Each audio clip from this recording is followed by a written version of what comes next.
Hey everybody, how's it going? This is a little video on the ships of Mars of Battlefleet Gothic. It's not an in-depth review.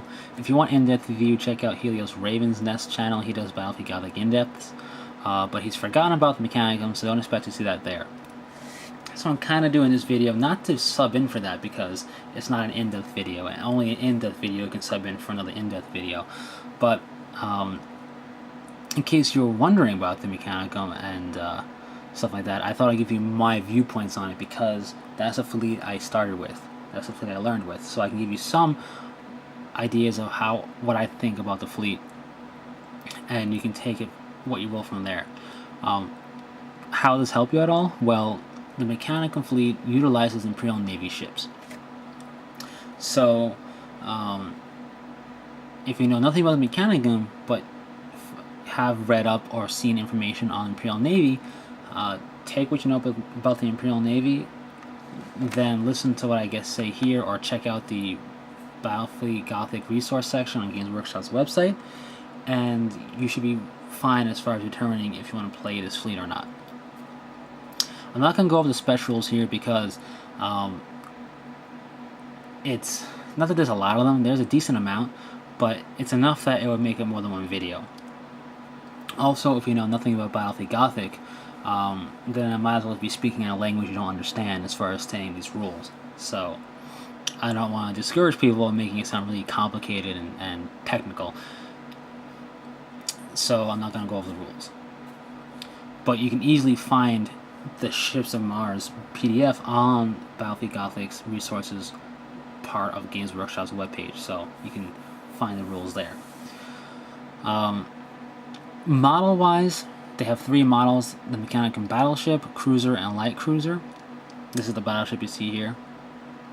The Cruiser and Light Cruiser are just there to fill in for any Cruiser or Light Cruiser you're taking, and to make it look like a mechanical fleet instead of look like Imperial Navy vessels.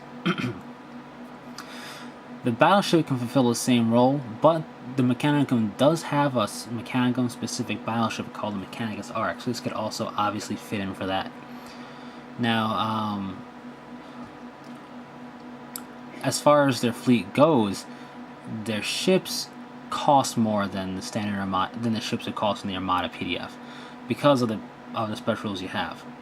And the special rules you have basically augment the fleet itself. It's less special rules like a special rule and more war gear related, if to put it in 40k terms. So the ships are augmented. They are augmented in certain ways that come standard. They're augmented in certain ways to let you take upgrades that they normally can't take, and they're augmented in certain ways where you roll on the chart to see what special augmentation they get. As well as a drawback, because they represent exploratory fleets, so they've been on extended service on the quest for knowledge, looking for Archaeotech, Lost Tech, STC templates, and stuff like that. So that you are going to have a bit of a little negative, to go with some of your positives. But that's no big deal. I think that's pretty cool. It's fluff represented through rules, which I like. Now, playstyle. I personally went for a fleet with lots of big guns. I had the Mechanicus Ark as my capital ship, and I picked a lot of cruisers and light cruisers and escorts that can augment firepower with even more firepower. This is a playstyle, one of the playstyles Imperial Navy can do, and the Mechanicum can do it very well as well, which makes sense because they use Imperial Navy ships. But if you take the fact that they have their own special rules that augment some of their vessels, or like the cruisers and stuff like that, you can see how this would further benefit in both a defensive and offensive way of blowing the crap out of your opponent. And yes, while the Mechanicum only has one specific ship of their own, if you take a cruiser, a specific Armada cruiser, and augment it in all ways possible in the special rules, yeah, it's going to cost even more, but you pretty much transform that cruiser into a different type of cruiser. Not radically, it's still going to have, for the most part, the similar war gear, like most of the war gear is going to be the same. But let's say you replace his torpedoes with the Nova Cannon. Let's say you increase his weapon battery's range and do whatever else you can do to it, and you roll on the table. Now you got a ship that can fulfill an entirely different role than what it started out as, and I think that's pretty cool too.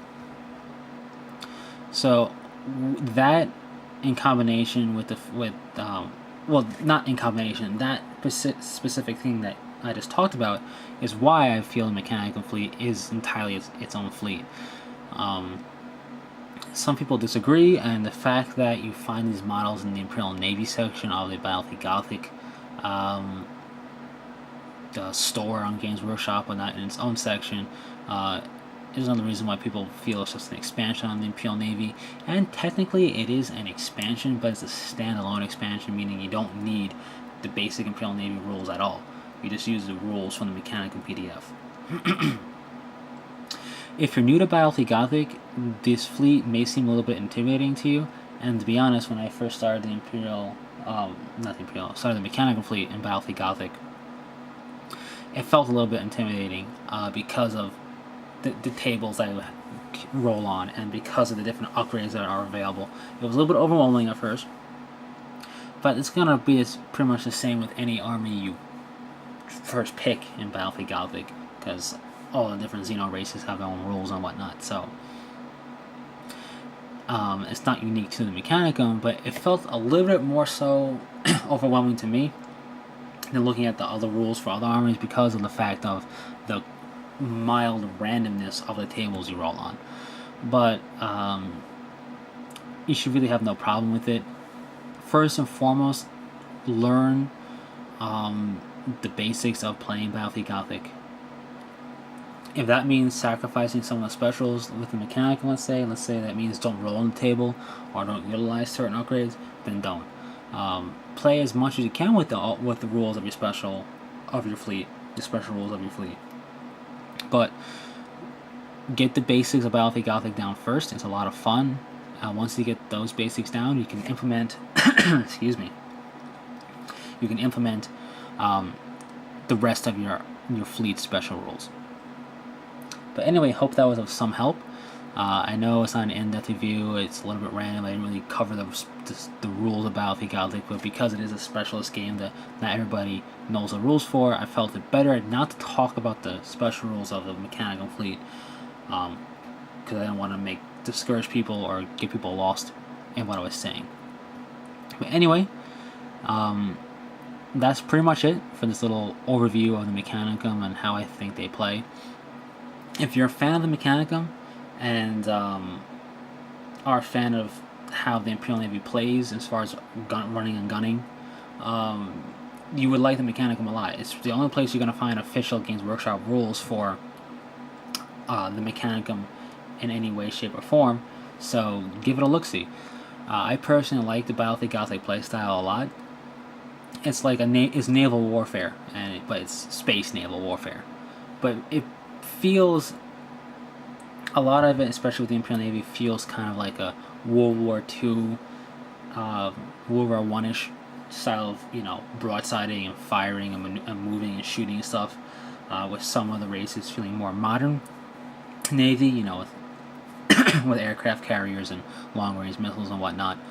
But it meshes really well together. So if you like that style of wargaming, I think you would like Battlefield Gothic, especially if you happen to like the 40k universe. But anyway, that's pretty much it. So until the next video, whatever that may be, take it easy.